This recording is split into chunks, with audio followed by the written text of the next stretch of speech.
Are you truly stepping into the role of leader in your own life, the way you know you're meant to? What shifts would unlock your full potential? It's time to explore those answers with the host of Sacred Leadership, intuitive business coach Sherisse Alexander. Welcome everyone to Sacred Leadership with Sherisse. My name is Sherisse Alexander, your host here on Inspired Choices Network, where today we are talking about finding internal alignment in a dynamic environment as a leader. I know it's a mouthful. And I, Sherisse Alexander, am joined by Olubiyi Akinnaanu. Oh, B, I'm going to totally butcher it. I'm sorry. Can you say your last name? It's Akinnaanu, and I think you're on the Akinnaanu. path I to was get that on. right. I was going there, and then I just got in my head. All good, because I just call you B.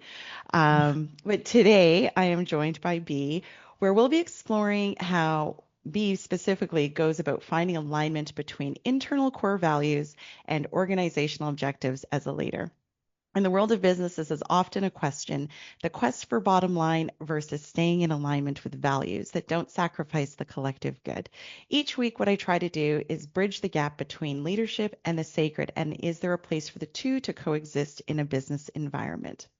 A little bit about B. B is a corporate finance and investment professional with over 10 years of experience across debt and equity capital raising, from private equity to venture capital and impact investors, all things money.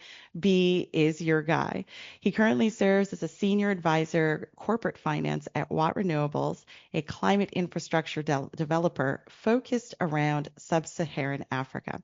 Previously, he was vice president of corporate finance at RenSource Energy, where he was instrumental to over 70 million in equity and debt capital raises. B, you've done a lot. Is there anything that I haven't said about you? I think the one thing I'll add to that is that I have a certain passion for education on the African continent. And so I've also done some work around that with channeling capital into tertiary education, really higher education on the continent. Awesome. And you and I have definitely had conversations around education Extensive ones. that have been really passionate. I think we were both passionate, but on the same side, so it wasn't contentious or anything. So with today's topic, where we're talking about internal alignment with the work that we do externally, I'm going to dive right in because there's a lot that I want to cover with you today. But if you're open to sharing it, what have you identified? Like, I think sometimes we think our values can change, but at this point in your career, have you identified what your core non-negotiable values are? Yes, and it's an interesting question in two ways. One is that just speaking about personal values, I would say when I think about my career, and how I've evolved within an organizational context, and even how I've grown up, the places I've been through, certainly right, the values have evolved, they've matured is the way I would describe it, not necessarily changed. And I recall what my core values at the start of my career used to be, and just around life. One of the earlier quotes that I had guided how I thought about the things that I wanted to work on, and the things that I did, and how I interacted with other people, was from Mahatma Gandhi. And he said that, and the context in which he was saying this, right, it was that the problem is that you think you have time. And I recall to have, read that quote as early as 14 or 15 years old, when I was about getting into the university. And, I was young, I was, just going through the ranks, got into high school, got into university the following year when I was done with high school. And that quote just resonated with me and in my professional life, what that translated to is urgency in everything that I do, because there's just so much work to be done that you should not come to a point where you think that you have a lot of time to get all the things that you need to get done. And that underpins how I think about the rest of my core values, that I shouldn't at any point in time think, that, I have a lot of time. So once I got that right, it sets every other thing in perspective. That having a bias for action and moving things forward was very important. But overall, I premise my corporate life and even the way I live personally around three things or three values, so to speak. One is friendship, integrity, and professionalism. Those are the core values that I take to be important to me, in addition to this underlining pillar, which is having a sense of urgency in what it is that I do and the causes that I'm passionate to, both in the short, medium, and the long term. I love that you brought up time because I feel the same way about time. In fact, today I was saying to somebody that some people maybe might consider me to be slightly lazy because I'm always trying to figure out a way to do it faster. Right. And I said, so it could be, so anything that we might be working on, I'm always figuring out, like, okay, how can I make this faster so I can free up more time to do other things? But what I'm curious about when you bring up time in relation to friendship, integrity, and professionalism, like, how does that play out? What does that actually look like? So in contextualizing that, um, friendship as a core value, to me is being able to enjoy the work that you do in whatever Mm-hmm. context it is. It's about having your heart in what it is that you do. One commonality, right, in whatever project, whatever company you work with is that you'd have to always work with people. And to be able to work with people effectively, you need to, at a fundamental level, come to a commonality around the mission or the vision of what you're trying to achieve, and whether you both can come together to work on that. What ties that in for me is urgency is that one factor that everyone can understand. Mm-hmm. I could come to you and say my core value is friendship. I really want to be friends with you because I think that once our interests are aligned, we're able to get to objectives faster. But Mm-hmm. underpinning that is we need to get there quick, and I may not necessarily hold you to a value of friendship, but I would hold you to a value of urgency. And so in my Mm-hmm. interaction with other people, right, and in other contexts, urgency is the one thing that we can both agree on, and I don't need to sugarcoat it or I don't need to define it in a certain type of way.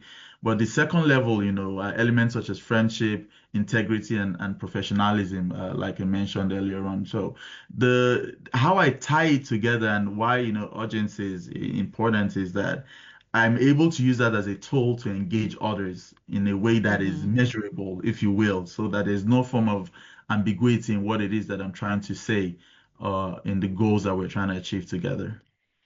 So I'm curious what happens when, now I understand in our work that there is an urgency, but what happens when you're working with a institution and an organization where time is just a man-made concept?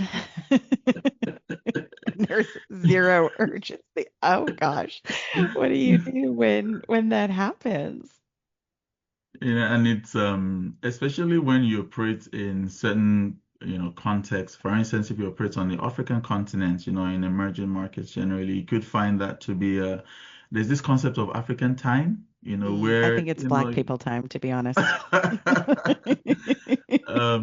And I think what I've found though, and in the systems that I've been in the organizations that I've been in, is that urgency, right, or respect for time is a learnable skill. Yep. um, the more you emphasize it, right, and the more you hold it as that one thing that is sacrosanct, the more you see a lot more people coagulating at that value, at that common goal or common behavior that you want to see. And Yeah. so I think that's what I've taken into the organizations that I've worked in, into the types of projects that I've worked on, that, urgency is what gets us to the goal, gets us there faster. And you mentioned a good point earlier on that in how you think about freeing up more time, urgency allows you to get to the goal faster, right? Because you're thinking of more creative ways to achieve the goal, whether with the lowest cost possible, in the fastest time possible. And so the differentiator that I've seen, and you just have to make this something that you bring into the situation or into to the table every time, is that um, encouraging everyone to learn that and emphasizing and enforcing that where possible is an important element. And the good thing is that it's learnable. Yeah, I don't think anybody is born with a sense of urgency. That would just be yeah, that's true. ridiculous to say. You have to learn Yeah, it, at some point in time. it's true. So very true.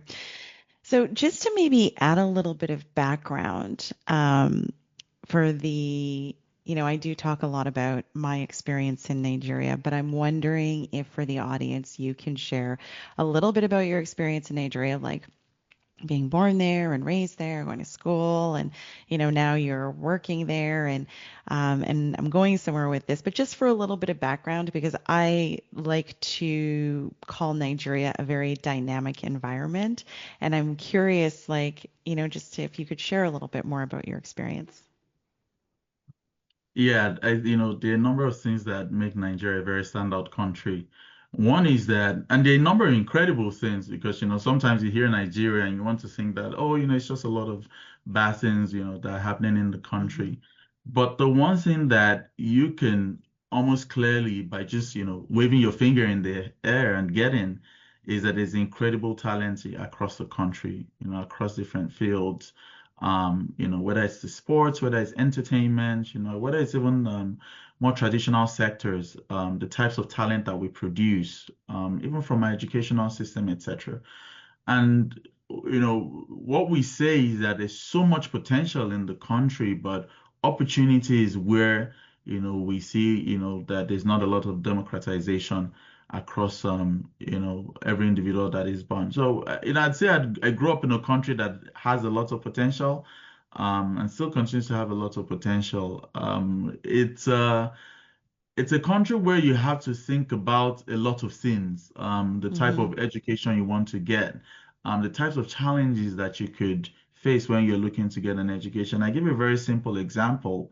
When I was trying to go to a university, for instance, in Nigeria, one of the critical decisioning factors for me in picking a university that I eventually went to, or selecting the university I went to, was a university that wouldn't go on strike. There's this thing that we call strike in Nigeria, where the union of teachers or the union of faculty members decide not to teach anymore. They decide not to work anymore because their salaries have not been paid, etc. And so, in thinking about the next level for yourself as an individual, you need to be able to make those types of decisions where the pathway to your own, success or the pathway to the outcomes that you want to see, you have to define it carefully based on the best available options to you. Now, it would be, I mean, the expectation is that you go to the best university when you're trying to go to a university, right? But in the instance Hmm. where there are lots of universities who just, go out of session and, you have schools just going on strike, and you don't have faculty coming to classes, etc.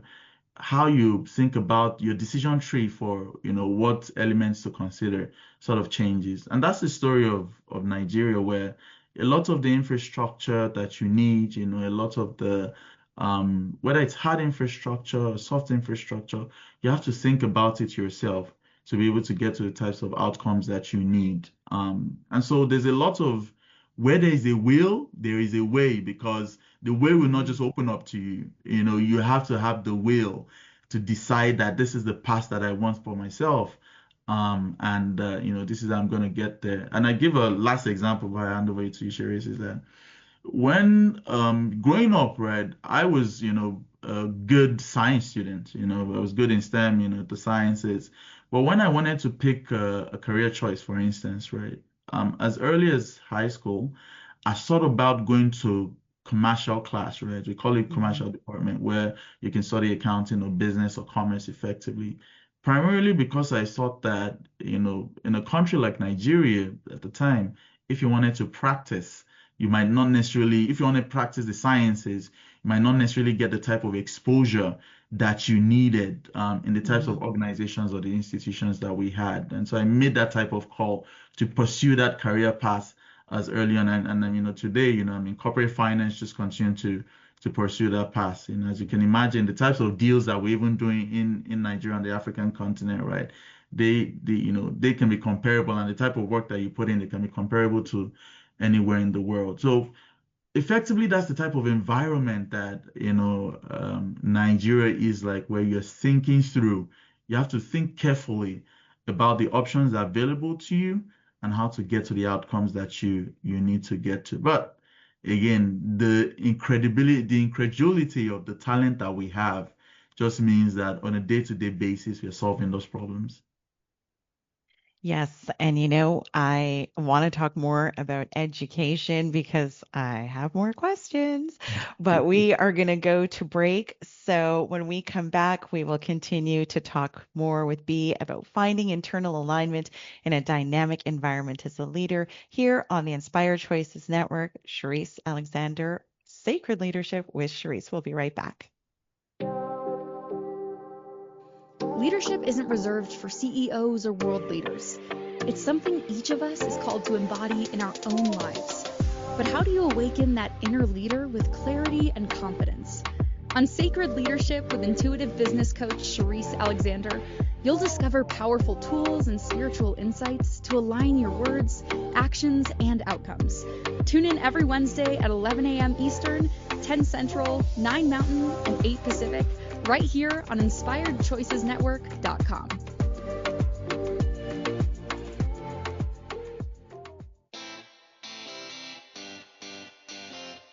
Are you a subject matter expert? Are you here to share your expertise with an audience waiting to hear from you in only the way you can deliver? Are you ready to have your voice amplified across the airwaves? Inspired Choices Network has a global radio platform streaming to millions of people across the world. Professionally produced and supported by an accomplished team every step of the way, you can broadcast from anywhere in the world, knowing your voice matters, and we ensure it is delivered with ease and efficiency. Eager to hear your message, the world awaits. Contact us today to become an Inspired Choices Network radio host. Email become a host at inspiredchoicesnetwork.com. This is Sacred Leadership with Sherisse Alexander. To participate in the program, join the live studio audience in our chat room at inspiredchoicesnetwork.com. You can also send an email to Sherisse@pavitraleadership.com. Now back to the program. Welcome back to Sacred Leadership with Sherisse on the Inspired Choices Network, where I am joined today by B, and we are talking about finding internal alignment in a dynamic environment as a leader. In the first segment of the show, we were just getting to know B, who has been involved in corporate finance for over 10 years at PwC and recently with Watt Renewable Corporation. In addition to that, B is extremely passionate about education, and that's actually where we left off. So what I was asking you was about the dynamics of the environment in Nigeria, and I was really trying to get more about your experience coming up. So you landed on education, and you were saying that one of the things that you really recalled from your younger years was the, really thinking through where did you want to go to school, which most young people would say, I think, give it a lot of thought, like where do I want to go to school? What are the objectives? But I think you were talking about it more in the context of where will my education not be interrupted by things such as, labor strikes and that sort of thing.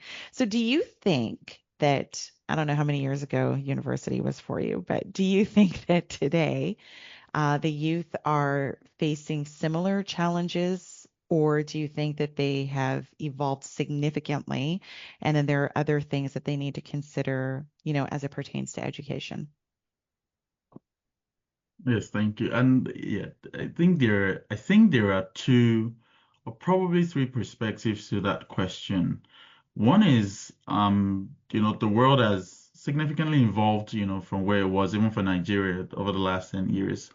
And today, education is somewhat different. So you have a perspective where the issues that we had to deal with at the time, like labor strikes, etc., those issues are still prevalent today. As a matter of fact, the Association of Staff Union for the universities, they've just recently started another strike. And they had one, about 2 years ago, that lasted maybe for like 2 years or 18 months thereabout. So those issues still continue to persist. Flashes here and there, where the labor strikes continues. But how you can get educated, especially at undergraduate level, has fundamentally changed. So some of the learnings that you could pick up from the internet today could effectively compete with an undergraduate education. And so for young people today, right, the sources for learning, right, are fundamentally changed on like what was obtainable about, 10, 14, 15 years ago. And so just because of that, it means that, as a young person, you have multiple options. You don't necessarily have to rely on the institutions that exist and the challenges that come with schooling at those types of institutions. You could go on Google today, you could go on Coursera, right? You could go on, multiple learning platforms to obtain an education. There's also the prevalence of online learning, and online education, even at the undergraduate level, that's really transformed how we learn today or how young people learn today. And so for them, that's an advantage that they can take to solve whatever infrastructure problems just come with the type of institutions or the type of terrain that we operate in. So yes, some of those institutions, some of those issues still persist, but incredibly, the sector has grown, and there's so many opportunities to learn for young people and effectively change the trajectory of their lives. What a positive perspective, because you're right. I think that, I don't know, correct me if I'm wrong, but it feels like ever since COVID and everybody was online, that was really the shift to online learning and really opening up like all these different avenues. I won't talk about, we won't go down that road, but my whole point being is like, even though you bring up that, yes, those labor challenges still exist, there's so many other opportunities that have equally come with it. So while, maybe 10, 15, 20 years ago, like you only had one option, because it certainly was not an option back in our day. But today it certainly is an option where you can, even if, an organization might not recognize whatever the education, like whatever credentials that you're getting, right? Whatever course you go through, whatever the case may be. To me, lifelong learning is so important, right? So regardless of where you get that degree or that letter or that accreditation from, there's value in that online learning or that long time learning. I'm curious because you'd said that the ASU, is that it? The ASU, yeah. Yeah, that they're about to go on strike again. Is that what you said? Yes. Yes. And the last time they were on strike for 2 years, did I hear that right? Yes. Yes. Oh my Correct. gosh, 2 years. So right now in my home province, our teachers are also on strike.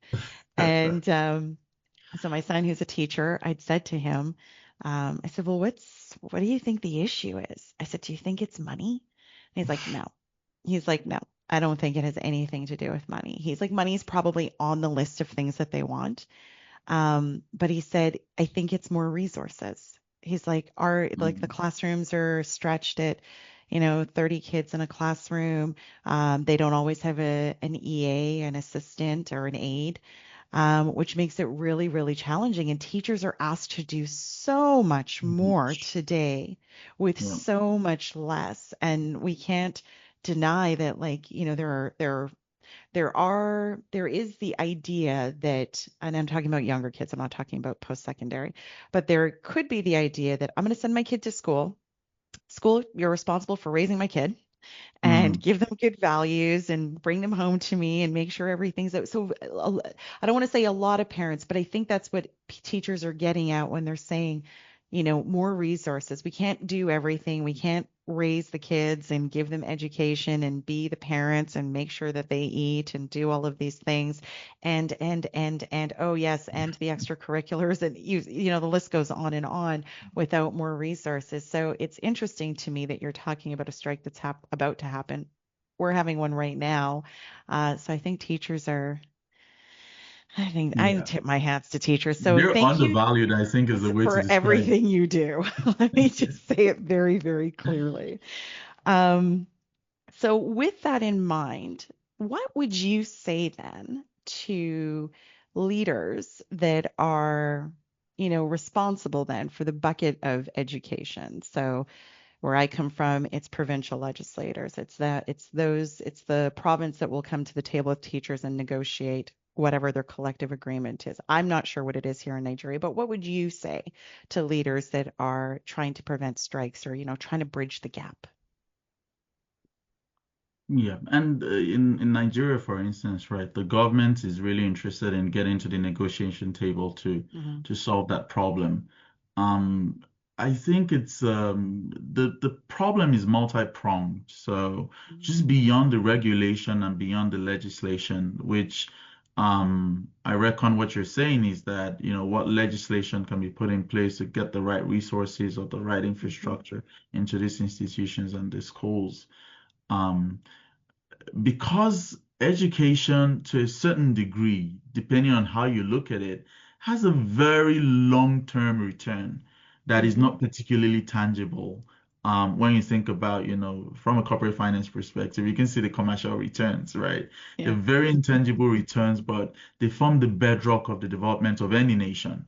Yeah. And so you need to continue to educate your kids, your young people, to get them ready for the future of work consistently, and even corporates, individuals, professionals who are working, right, and even folks who have grown beyond the university level, you still need to continue to educate them.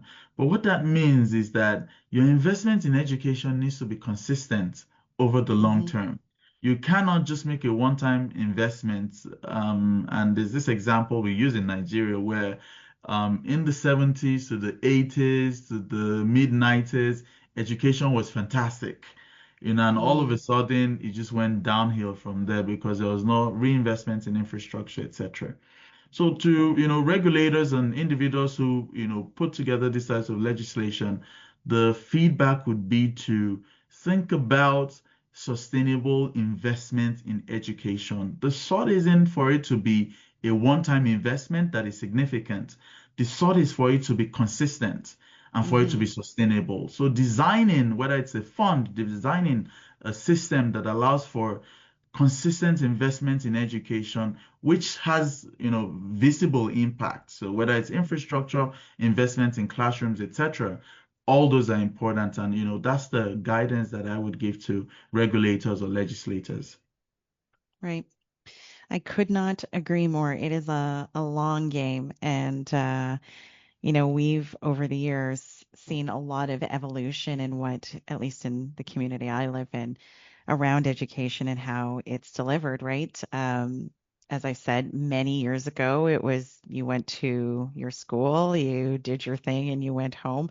But now there's like online learning, there's distance learning, there's homeschooling. Like at least and I was even reading this article recently that talked about charter schools. And charter schools are schools that focus on not just, your core subjects, the must-haves, but really allow kids to like explore those other things such as like music and dance and art and STEM programs. And, when you talk about sustainable investment, I think it also means that like not only does it have to be sustainable, but it also has to be like, how do you keep kids engaged, right? That's Mm, that's that's part of it because not all kids learn the same way. right. Um, Yep.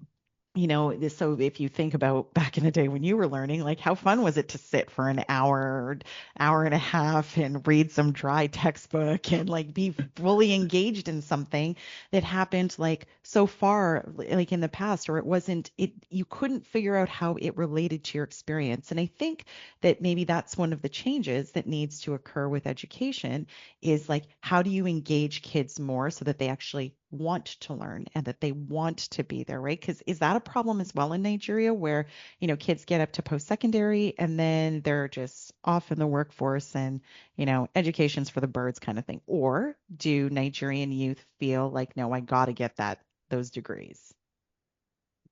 And indeed, to the point that you made earlier on, we're seeing quite an influx of a number of charter schools even into Mm. Nigeria, right? There's some Yeah. investments that we're seeing with charter schools in Nigeria, but indeed that's the case, right? We have instances where students are not necessarily getting the best learning practices, and it goes back to the types of investments you're making in your people, the teachers that you have, and it goes back to the quality of the teachers, the quality of teachers, I hear these days, is no longer what it used to be before, Hmm. in Nigeria, right? And that's not necessarily because, the opportunities are not presented to them, right? It's just that investment in training, in, helping them understand how to deal with kids, for instance, right? How to engage kids, the multiple ways that you could take, in teaching a kid. Some of those are not consistent. Again, you don't have those investments in training and retraining or exposure to best practices across the world because it's beyond the markets that you operate in, right? It's also what learnings are you able to gain from other world-class institutions, right? Who teach, schools that teach. So, yes, people is a big issue. The faculty that teach these kids, it's a big issue. The infrastructure in place also is a big issue that we see. And what curriculum as well is something that we Hmm. don't talk about often. For in tertiary education, for instance, right? And I find with post-secondary education, some curriculum become outdated. And in the Hmm. world of AI, right, artificial intelligence, where a lot of, it's a fast-moving world. Even in the corporate sector where you're literally at the cutting edge of the work that you do, it's still fast changing. Now, Yeah. think about the education sector where you're sort of teaching, these students, probably work that has been done to help them understand concepts and principles. If you're not, revamping your curriculum, Yeah. updating it consistently, you find that you're teaching, the kids and you're teaching the students, right, work that is no longer relevant or, information that is no longer useful. I love it. I'm loving this conversation. It's so juicy, but we have to go to break, B. So when we're back, we will continue to talk about leadership and education. And you said my favorite word, AI, or I guess two letters. We will be right back. Leadership isn't reserved for CEOs or world leaders. It's something each of us is called to embody in our own lives. But how do you awaken that inner leader with clarity and confidence? On Sacred Leadership with intuitive business coach Sherisse Alexander, you'll discover powerful tools and spiritual insights to align your words, actions, and outcomes. Tune in every Wednesday at 11 a.m. Eastern, 10 Central, 9 Mountain, and 8 Pacific, right here on InspiredChoicesNetwork.com.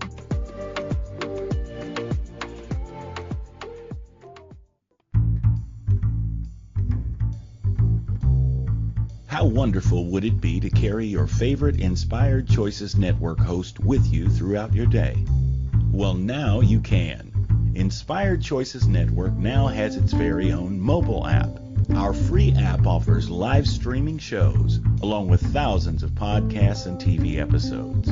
Our shows cover a wide variety of topics.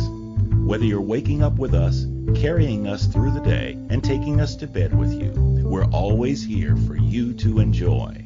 We're easy to find. Just search for Inspired Choices Network in the Apple App Store or Google Play Store. This is Sacred Leadership with Sherisse Alexander. To participate in the program, join the live studio audience in our chat room at InspiredChoicesNetwork.com.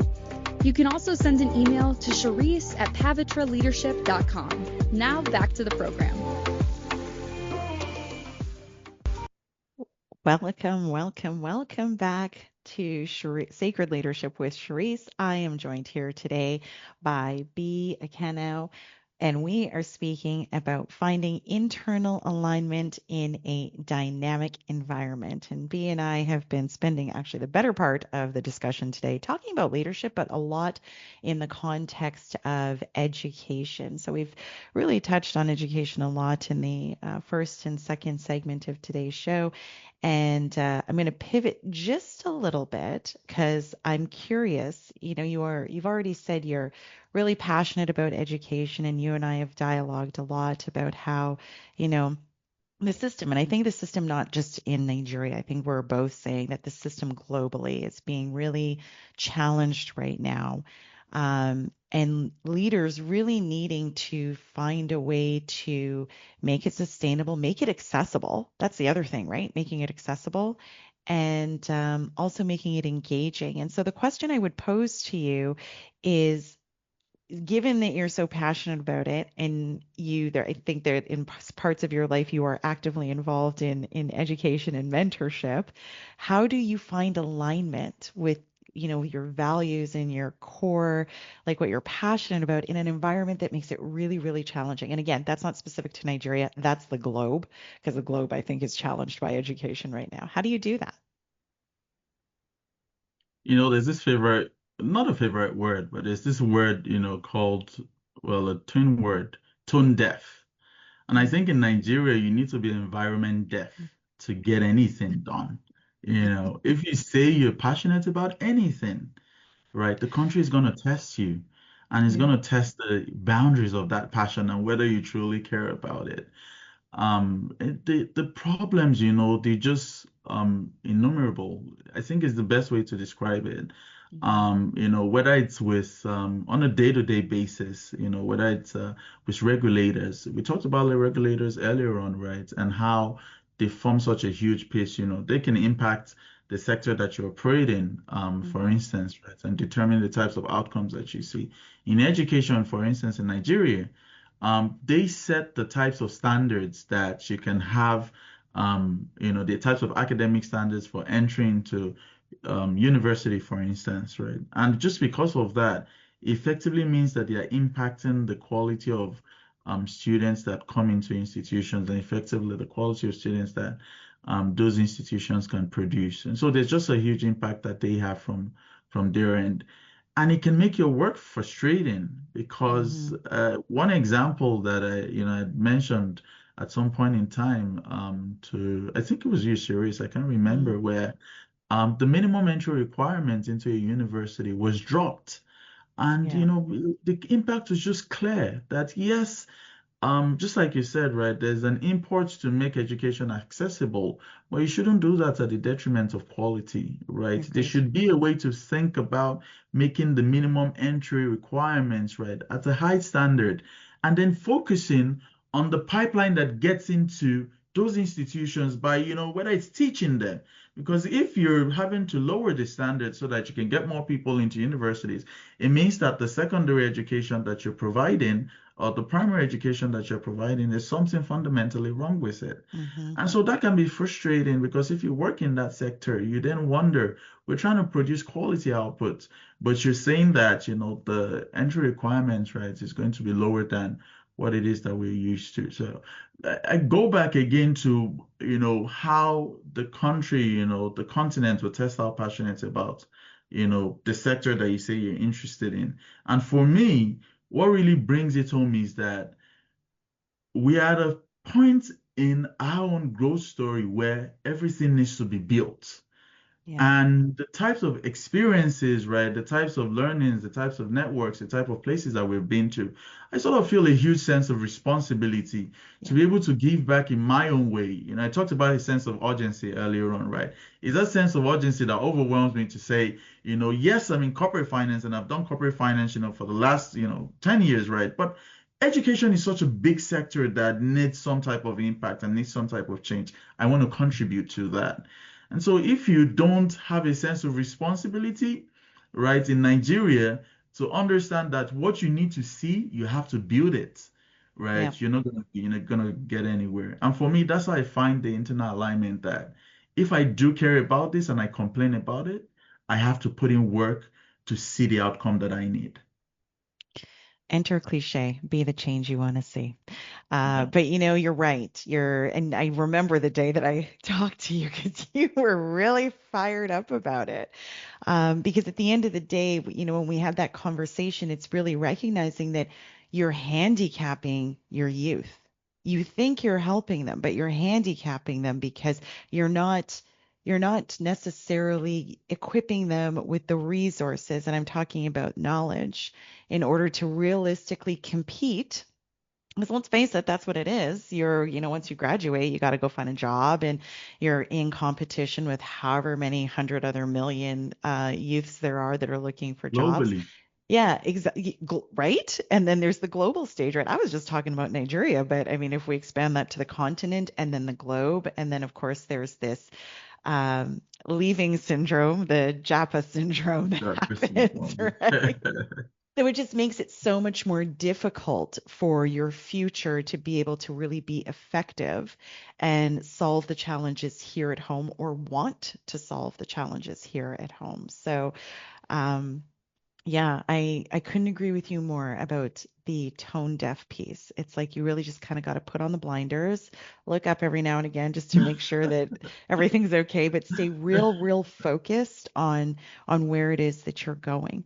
So if you had to like take a step back and consider leaders, either locally, as in Nigeria, the continent, or even globally, where you think that they're really doing a great job in terms of alignment. I was going to use the word right, but what I mean is alignment, because there's something that you said, and it really reminded me of the collective or community.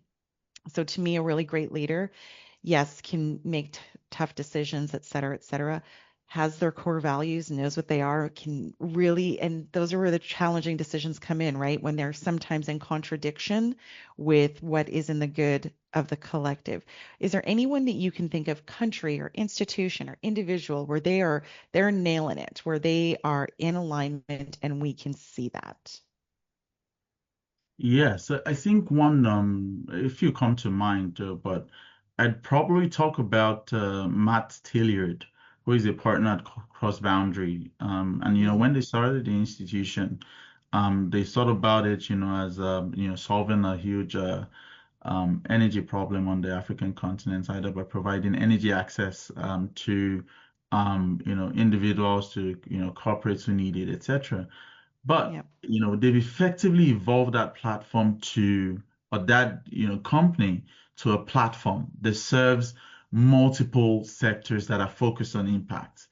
Mm-hmm. And for me, right, that's finding, using internal alignment, right, to solve a problem at a platform level where you're taking the goals that you believe in, right? You're finding, and I go back to, this 3+1 equation that I mentioned earlier on friendship, integrity, professionalism, and a Yep. sense of urgency. You're taking these three things, right? And you're finding people with similar goals, individuals with a commonality around, whether it's renewable energy that they focus on or interested in, or whether it's education, or whether, it's social impact, or whether it's, natural habitats, about preserving, our habitats and allowing them to run with these goals.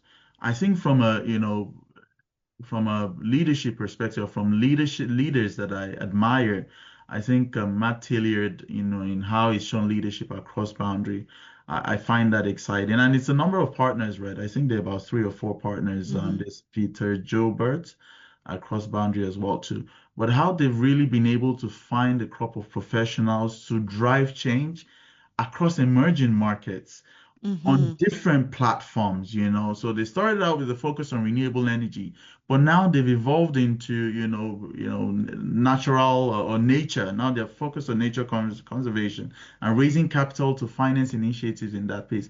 Now they've moved into education, right? And they started with affordable housing for students, right? Which goes back to the infrastructure problem, right? If you can eat, if you can find somewhere good to live, you Yeah. cannot learn. There's no Mm-hmm. way to second guess that. And so for me, just a leader that thinks at a platform level, right? Yeah. Starting at from one thing, but evolving into other areas that you can attract the right type of people to drive growth in those areas. For me, those are leaders that I think, are able to use their own internal alignment, right? And then reflect that in others because it's not just about what you can do and how well you Mm-hmm. connect with your mission, right? But how well you can attract the right people and give them that platform or that starting point so that they can go pursue the other things that matter and contribute to the overall part of the growth that we want to see on the continent or in emerging markets generally. And I love that approach, right? Where, because really what you're talking about is I would call it his ability to be very like a visionary, because you're looking at all of the SDG goals, right? Like you're not just looking at one very myopically, you're understanding that they all connect, hence the reason they're SDG goals, right? It's like if you're hungry, let's face it, you can't learn. If you Yeah. don't have a good sleep or clean water or power, like, they're all important in their own way. So I love a platform that can really take one thing and pivot and recognize that like there's so many other things that need to be addressed, right? Not just like my one little corner. So thank you for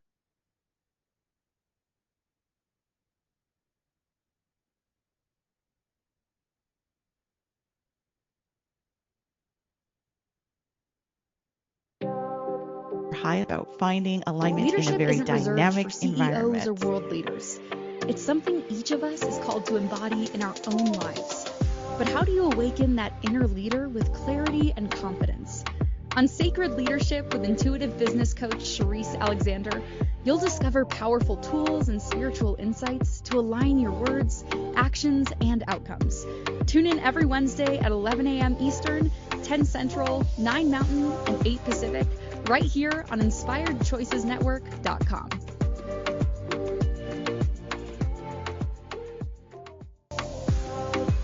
This is Sacred Leadership with Sherisse Alexander. To participate in the program, join the live studio audience in our chat room at InspiredChoicesNetwork.com. You can also send an email to Sherisse@pavitraleadership.com. Now back to the program.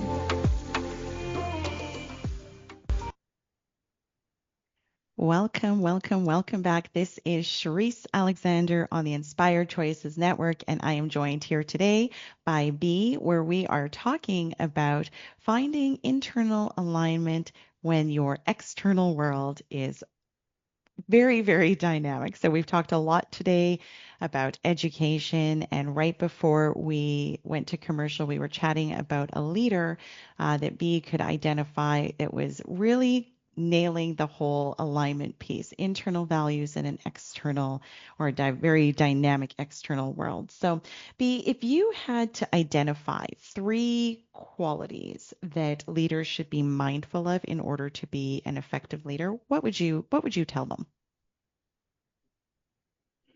It's such a big question. And I think, the response changes from time to time, especially because I've worked with multiple types of leaders, diverse types of leaders over time. But one quality that I've seen to be able to, as a leader, that you must have above everything else, right, is, what I would define as empathy. Mm-hmm. And empathy, not to be able to give people a free rein to do whatever it is that they want to do, but just being able to understand and um help others see that you've been where they are, and understand the types of Mm-hmm. issues that they go through. Um, is very, very important. And that's why you see sometimes that you find, managers, senior managers who are reporting to senior business leaders, right? They have more respect for individuals who have walked their walk, right? To understand the types of challenges that they go through. So empathy and, empathy itself, right? It comprises a number of things for it to be able to effectively work. So there's trust within that, there's emotional intelligence, that ability to be able to understand this person as an individual and drive them to achieve the goals that they need to achieve.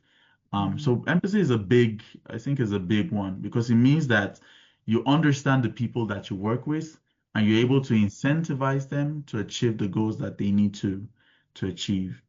The second quality, I'd say is just having servant mindset, a service mindset, if you will, and not just going on the back. And the leaders that I've seen to be super different, right, are leaders that take this type of perspective where it's not just because they're CEO, that they're Mm-hmm. doing this. You can see the passion in the work that they do, right? They can go as strategic as you want them to go. Obviously they operate at board levels, at industry level where they're leading industry associations, etc. But also, if you want to get into the granularity of the work that they do, they understand what makes the business tick, right? Mm-hmm. And so what that means is that, they're able to define for each individual, right, what it is that needs to get done, at any point in time. And I think, that is also very, very important. Just, knowing, what everyone is focused on and helping them, getting the best out of them as a leader. So just having that service mindset, because it changes the framing. You no longer use authority, but you're more influencing. And influence is more powerful because you hand over, responsibility to the folks that work with you, and you expect them to deliver beyond your expectations now. What that means is that you're effectively training them to be what you are, Hmm. if they can get into that type of mindset and behavior. And the third quality that I would say, so I talked about empathy, having a servant mindset or a service mindset. The third one would be, can I put two in one or just one? You can keep going for a few minutes. The third one I would say for leadership, right, is just having a clear sense of where you're headed. You Yeah, know, that's the vision. yeah, You need to always have that completely thought out, 10 yeah, steps ahead of everyone, because who's going to follow someone who does not know where they're going to. So yeah, for those are the sure. three qualities that I would say leaders should have. The what you just said there really resonates with me, and specifically the service piece, right? Because if we look at this, for a moment, just take a step back and just frame it in the sense that we are all here in servitude to the collective meaning the globe, every single individual on it. So, when I'm working with my people, I say to them often, like, I'm here to help you. I want you to find what lights a fire in your belly, right? Like, yeah, spreadsheets are great, financial models, they're all great. They're fantastic. Good job, B. Um, but really, what makes you really, really, what gets you out of bed in the morning? And if I can Yep. help you find that, then you'll be excited to be here. If I can help you find that joyful peace that like really lights you up in the morning. We're just about near the end of our time here today, B, but this is going to be a doozy, so I might have to have you come back. But I had Alexandra join us on a previous episode, and we were talking about capital, of course. Do you Mm. think that the leadership qualities are any different? And I mean specific to the continent, because she brought up well, let me just leave it there. Do you think that the qualities are any different when we're looking at capital and fundraising and aligning internal values, leaders, and now the investor in that piece? One Yeah. thing. Give me one Um, value that you think, like, just one. that brings the investor, the Yeah, continent and yeah, internal values into yeah. one That you thing. must have alignment on. Yeah. Yeah, that's a tough one to fit into one word. But if there's a word to define that, is um, I'd say the ability to help people see the future.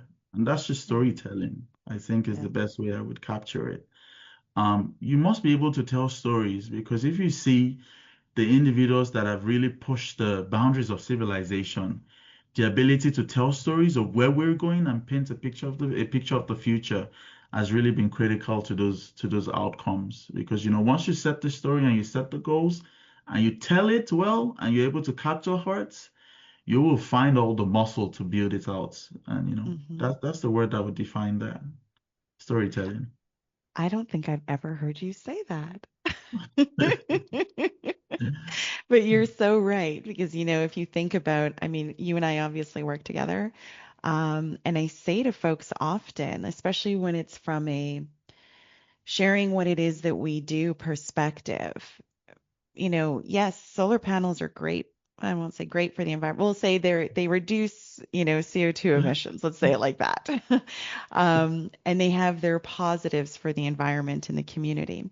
However, at the same time, people got to be able to identify with the people and what their stories are. So that's the individual people on the inside. That's the communities that we work in. That's the clients and the off takers and so on and so forth. So On that note, thank you so much, Bee, for joining me today and sharing your perspective on education, leadership, and finding alignment in a dynamic environment.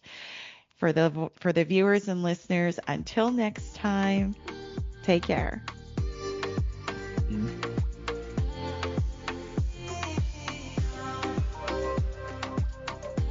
Thank you for listening to the Sacred Leadership Show. Sherisse returns Wednesday at 11 a.m. Eastern, 10 Central, 9 Mountain, and 8 Pacific on the InspiredChoicesNetwork.com. Until then, continue taking small steps today to be a leader in your life for the collective.